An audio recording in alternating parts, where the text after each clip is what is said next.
everybody, and welcome back to another Sims Train Time video. And we'll be playing Ship Explorer.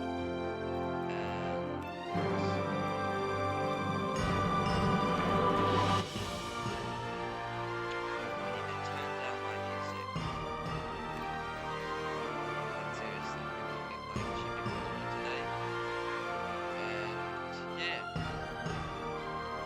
Anyway, roll the intro.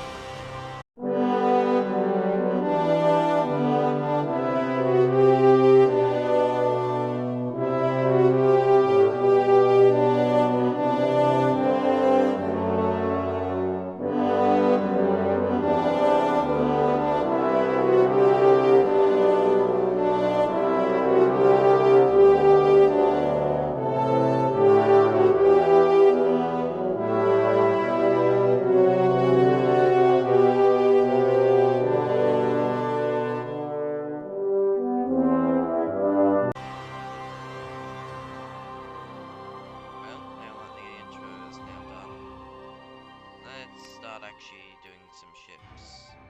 I've read the notes that they release.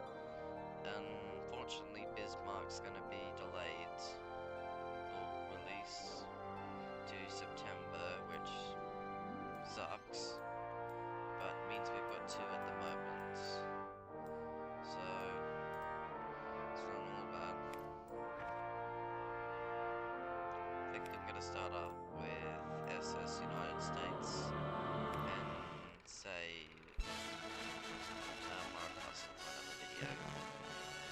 The Superliner United States, as our camera picks her up out of New York on her historic maiden crossing of the Atlantic.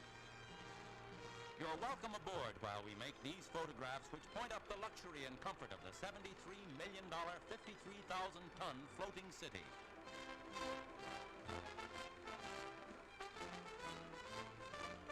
The churning wake as she moves cleanly through the water, a ship racing smoothly at full speed.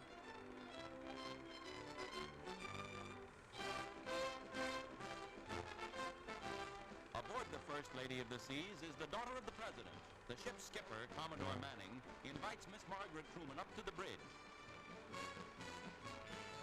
Then, past 6 in the morning, they share an historic done a moment. little bit of research The United States breaks the transatlantic record. Jubilant passengers stayed awake all night to witness the finish at Bishop Rotten on the southwest coast of England. Made a huge fun making this game. Next, the first docking at Le Havre, France. The unparalleled time of the crossing was 3 days, 10 hours, 40 minutes, beating the Queen Mary's time by 10 hours and 2 minutes. A sailor's welcome for the Blue Ribbon winner, a ship that averaged 36 knots on the 2,942-mile crossing, or about 41 land miles an hour. Now on to Southampton, England for the next stop.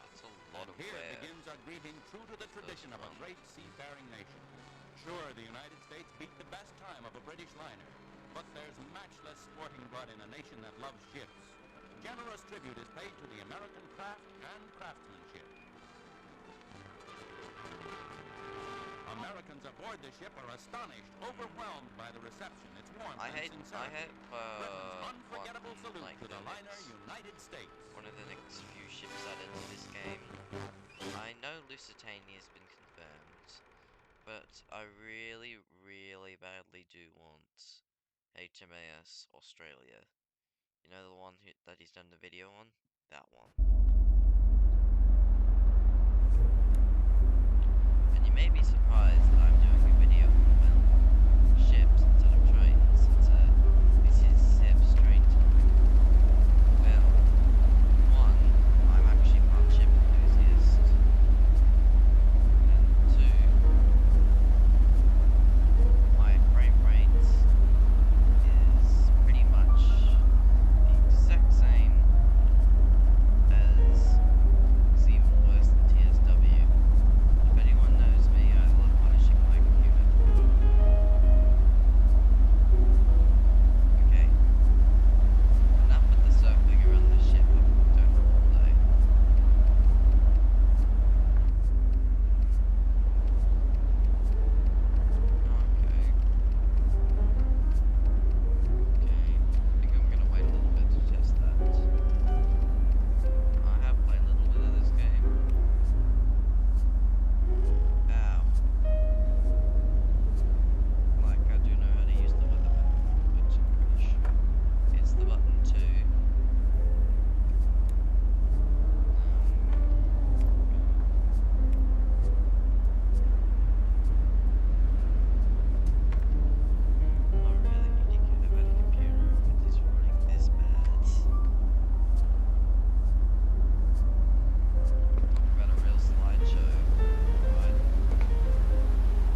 door led to a crew stairwell that gave them access to the promenade deck forward of the breakwater. A small space, but still one where they could come for some fresh air or a smoke. Yeah, this game, it's got all the good history stuff. And if you know Seb, he likes his history.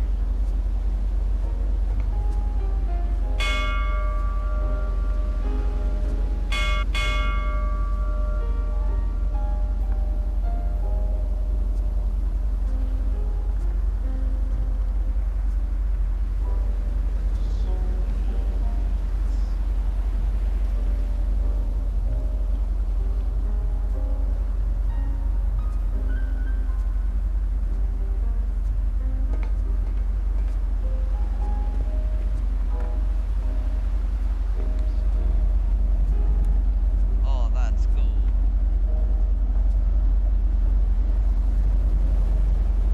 Third person toe pretty good. Just like look at your controls and all that.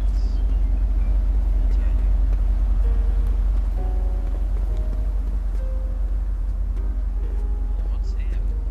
Behind the forward aspect of the superstructure here was the tourist class lounge, a comfortable space that was well decorated by tourist class standards, featuring plush red carpeting and a dance floor for nighttime performances.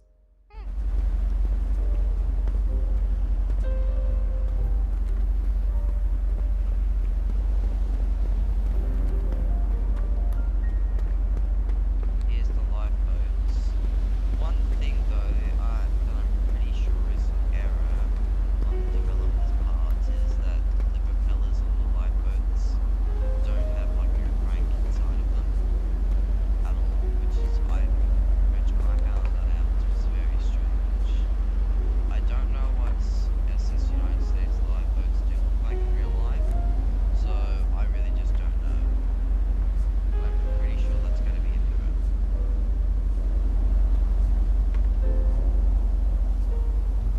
Stairs.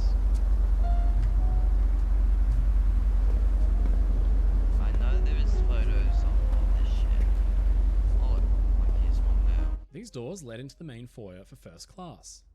Turning left would take you to the first class ballroom, while the right hand turn would take you to the elegant observation lounge instead.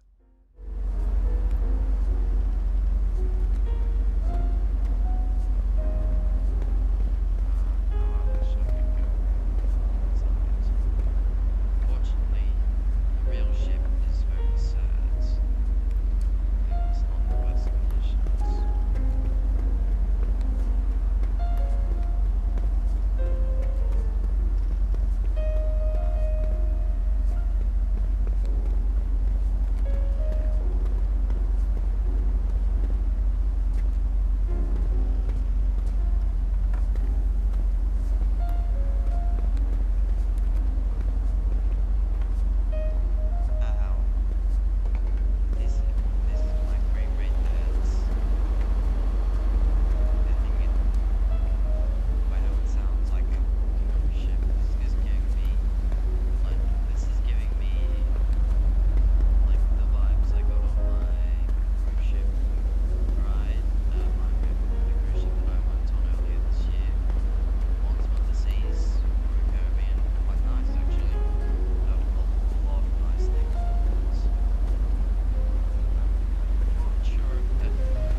brakes like this were crucial for passenger comfort. The United States was moving ahead at great speed, around 30 knots, which could send breezes ripping down the deck like a wind tunnel. These brakes would interrupt the flow and divert it away, meaning passengers behind could relax without feeling like they were sitting in a hurricane. United States provided room for its passengers' furry companions as well.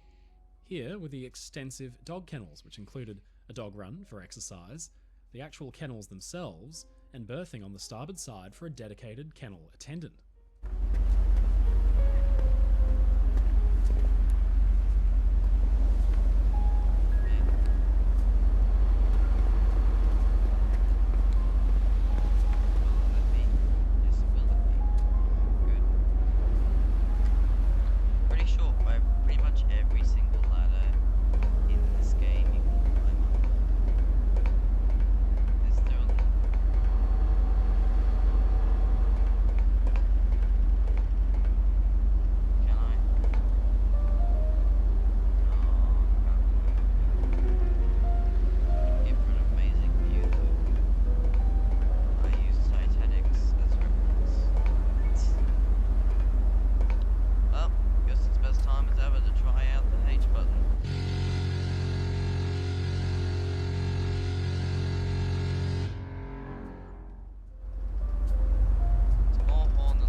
The DF loop was a crucial bit of navigation kit. It helped lock onto shore-based radio signals in any direction, which could help triangulate a detailed position on the map. It was especially useful alongside radar off the notoriously foggy US East Coast on approach to New York City.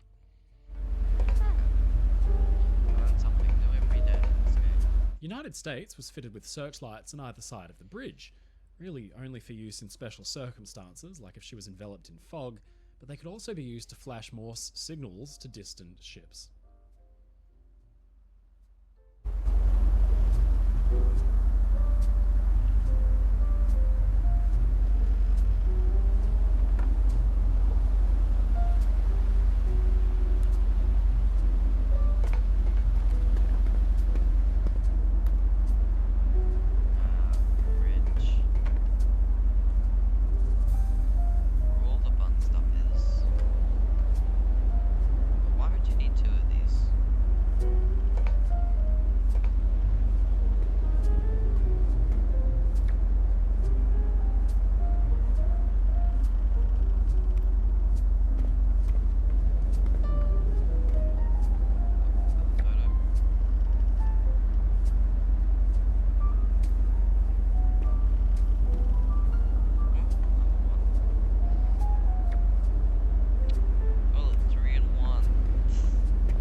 United States was designed with safety first and foremost in mind. Both the company's CEO, John Franklin, and its director, Vincent Astor, had direct personal ties to the Titanic disaster. Many of the key safety features were controlled in the room behind this bulkhead, the damage control room, which featured controls for fire alarms, smoke detection, watertight doors, and fire doors. Yeah, I've heard this is United States features. Like, that's why I'm pretty sure. I'm not sure, correct me if I'm wrong, but I pretty much believe, like, most of the interior is still deliberately made of fireproof items. Like, they're placed pretty much like all the wood paneling you'd see on traditional ships.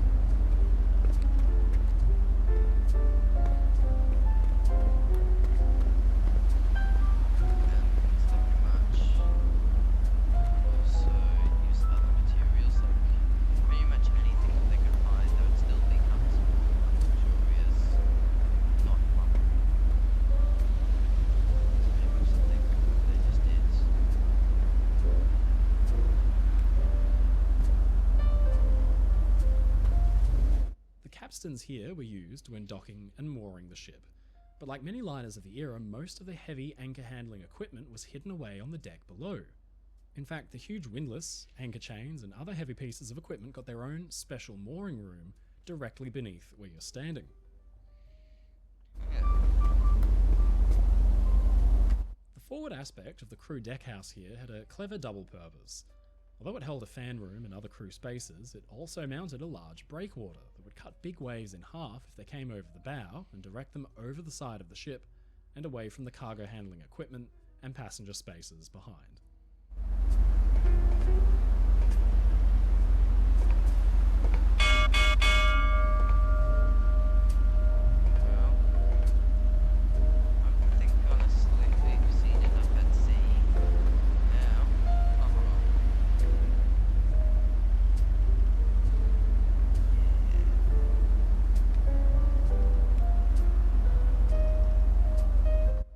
Electric winches scattered around the deck here would be rigged to the cargo derricks so they could swing out and haul the cargo in and out of the ship. It was a tough job, and loading and unloading ships in dock could take hours and hours of work. I think we've seen enough ship at sea. Well, let's go see some ship in dry dock, shall we? What's this? This entire section of the forecastle deck was used as an open promenade for tourist class passengers. They could emerge from the doors here that led directly to the middle of 3 tourist class staircases. But on big sea days, or when the wind was up, the doors would be shut and the deck closed to passengers. Probably more often than not.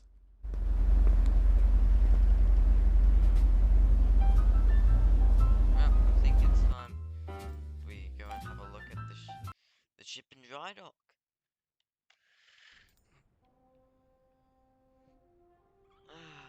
Righty.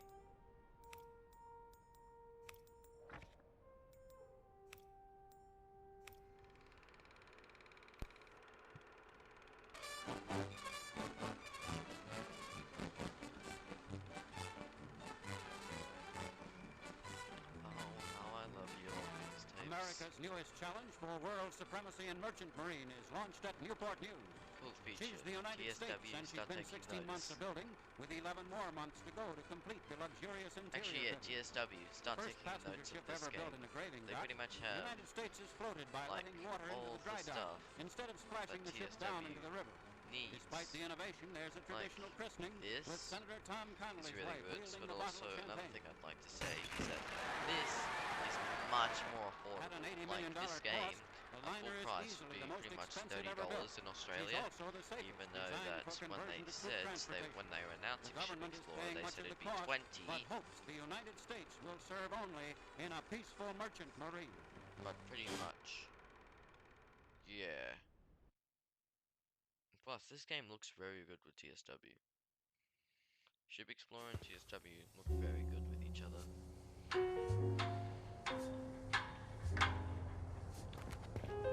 Oh, that's cool though. They have some lights on and some lights on. That's cool. Like the shape of the bow on the ship. I do like lots. Yeah. Why would you actually lower this?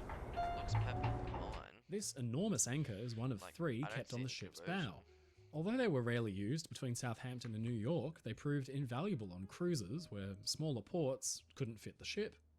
The Big U could anchor out in the harbour and ferry passengers ashore via tender. I would not consider me a ship expert, but I would say I would call me a ship enthusiast.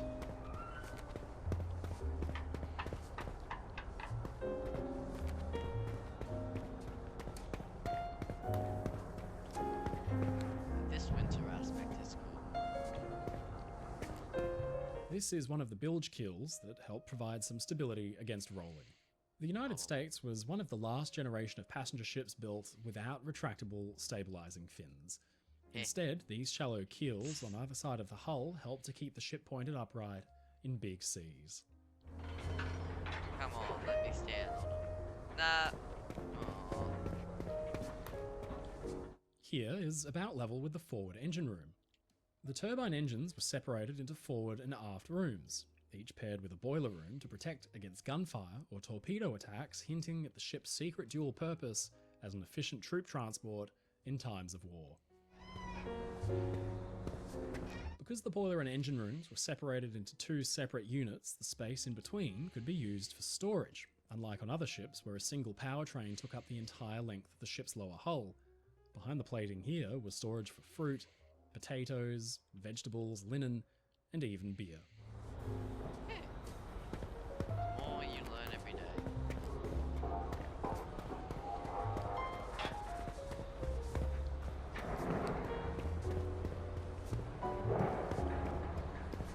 You're standing almost in line with the watertight bulkhead that separated the aft boiler and engine rooms. The engine room here, like its forward equivalent, featured 4 turbine engines, each made up of a high and low pressure turbine, a similar arrangement of machinery to the Iowa-class battleships of the Second World War. Yay! I've actually All seen up, an Iowa the turbines could class. produce an astounding 247,785 shaft horsepower at full steam. Go visit Battleship USS Missouri. It's amazing. Well, I didn't visit it, but I did see it when I went to Berlin. I didn't go to where I went though. Oh, that's cool. That's actually really cool.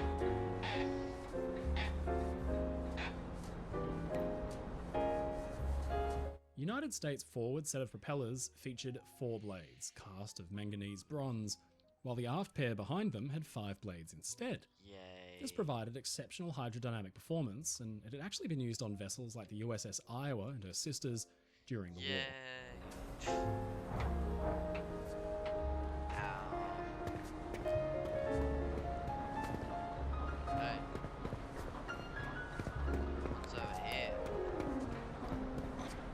These propellers were designed by a team headed by the female engineer, Elaine Kaplan, who was Oh, I've heard handpicked of by this. Chief Architect That's William Francis actually Gibbs. really cool. She and her team created the brilliant screws, which each weighed 60,000 pounds, or about 30 tons. I've heard of that fact before. That's actually really cool. How a female played a huge role in the design of the ship. Which it's nice to see some semi-gender equality. But I'm not gonna go any further than that. The balanced rudder at the stern post here was similar to those fitted to battleships and aircraft carriers.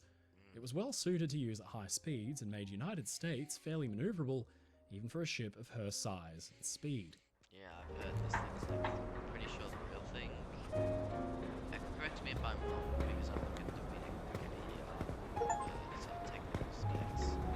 But, yeah, I'm pretty sure the ship in real life is around 302 meters long. Like, most of the, like, from the tip of the bow to the tip of the stern. Hold on. Does this mean, so if I go into this door here, does this mean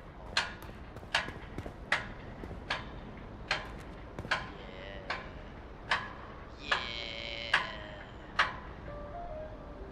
It's like Seb looking at nameplates in trains, but bigger this time.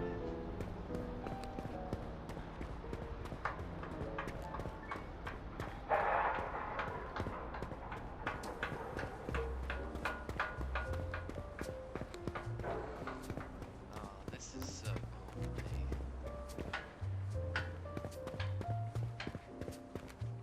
Will I do a video on Mara Castle? Absolutely. When? I don't know. I feel like it. But maybe even the same day I'm filming this. I don't know, I literally like months thinking about it.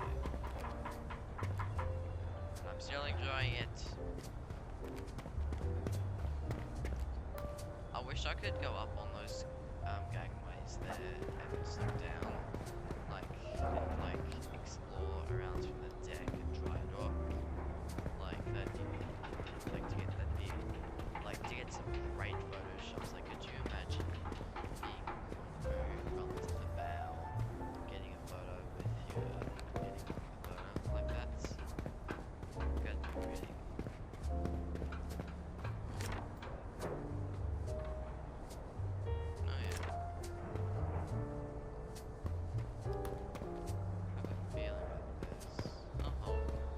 United States bow shape was ideally suited for slicing through waves. It would provide a more comfortable ride for passengers and enable her to maintain her high speed. But below the waterline, a slight bulbous bow also made her more efficient, burning less oil and making it easier for her to cut through the ocean. Yeah, more you learn every day with this game. Hey, a photo. Yay.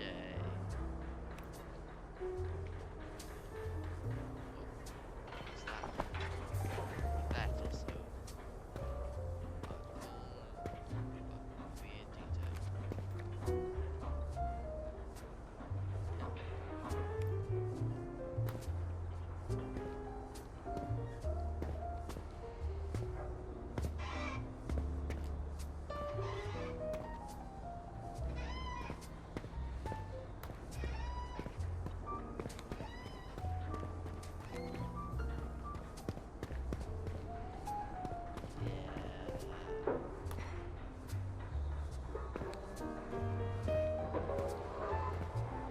Hold on, I need to take it. This is... Yeah, that's beautiful. Absolutely beautiful. Well, I know what I'm using for my thumbnail.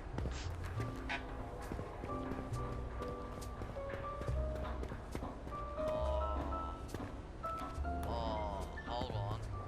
Do we have a contender? Yeah, we do. Can I just...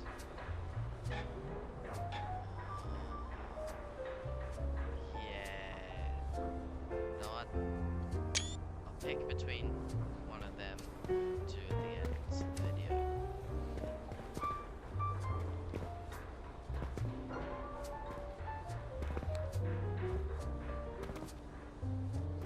Well, pretty much now checked out everything on board the ship. Well, I hope you'd enjoy my first video about me looking at Ship Explorer. Will I do more? I've got to do more castle, but when the game releases new ships, yeah, I'll still use the ships in this game for my edits. And I'm thinking about reviving the places since those didn't work. They're just lost fame. But Seb's Train Time is back with videos. Stay tuned for more.